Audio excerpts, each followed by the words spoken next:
Read with me. We're in Psalms 1, verse 1 and 2.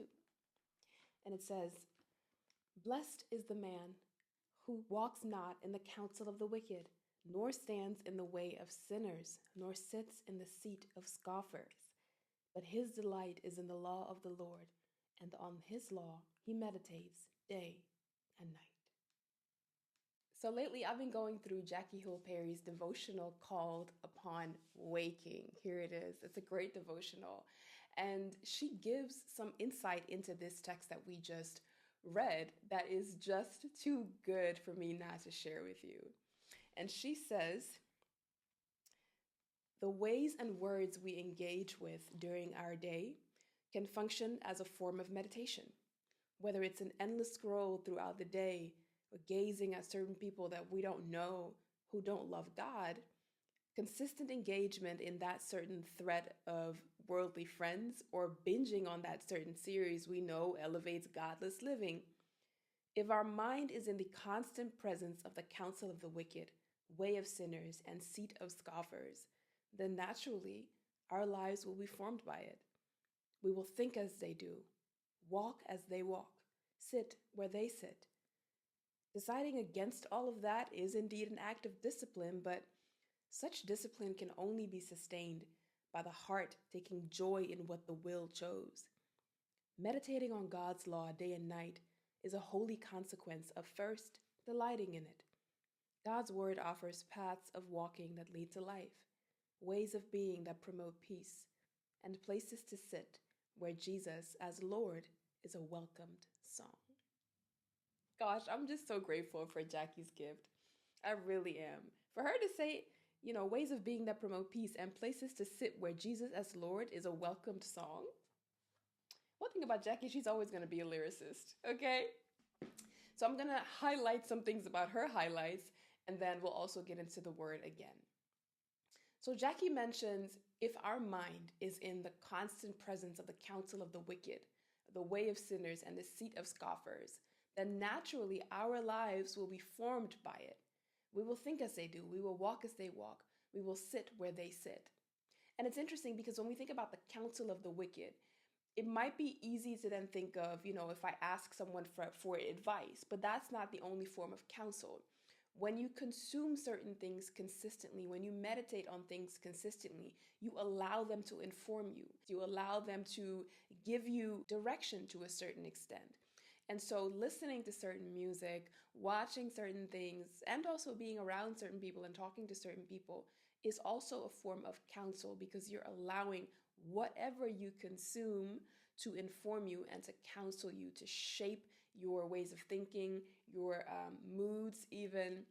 And so I think the concept of allowing yourself to be counseled is much broader than simply asking for advice from the wrong people.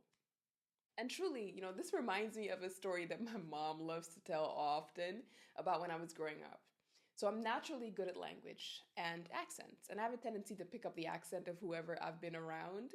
I think about the story of Peter, where Peter is standing outside with some people as Jesus is inside with, I believe, Pilate. He at least is being questioned at some point in the Bible.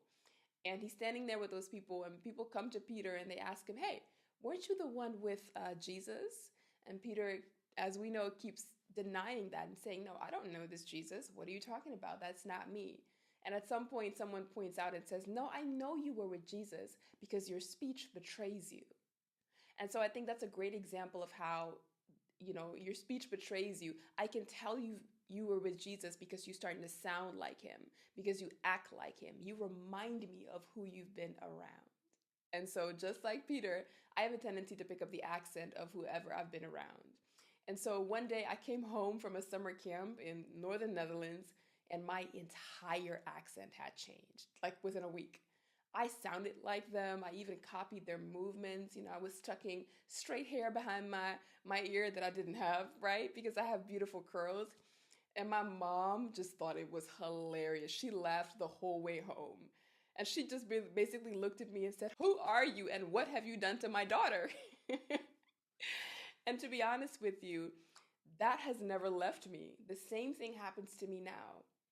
I can easily tell when I've been on social media too much. And it's not by my phone informing me of my screen time this week, even though that does help, but it's when I start sounding like what I've been consuming. I start using TikTok phrases and sounds in everyday life. TikTok needs is a very real thing and a very real language. If you're not on TikTok, there are certain phrases and things and sounds that you just simply won't understand. But as human beings, we are deeply infectious and we often copy, mirror, adjust to, and assimilate into our environments, the customs and the ways that are common there.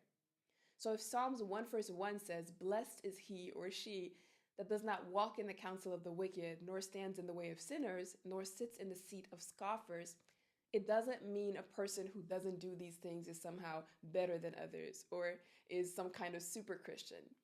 It's simply pointing to how easy it is to become that which you are surrounded by. And verse 2 tells us specifically, "But his delight is in the law of the Lord, and on his law he meditates day and night." And that points us to how if you truly meditate on God, meaning that you give your focused attention to God, are careful to consume godly things, then that same mechanism applies. It's just instead of becoming like those ungodly things, you become more godly, which is what we want. Let's go to Philippians 4, verse 8.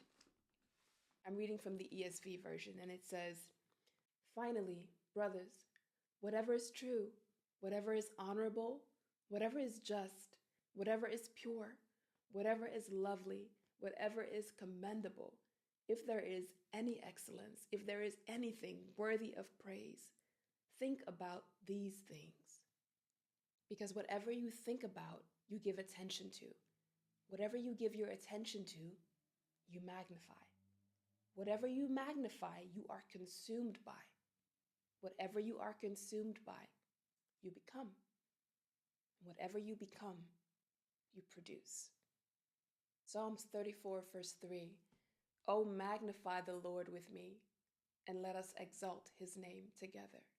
And finally, Matthew 7, verse 16 to 20. "You will recognize them by their fruits. Are grapes gathered from thorn bushes or figs from thistles?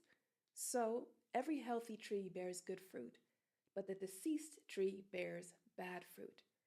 A healthy tree cannot bear bad fruit, nor can a deceased tree bear good fruit. Every tree that does not bear good fruit is cut down and thrown into the fire. Thus, you will recognize them by their fruits." So let us consume more of the one that we desire to imitate.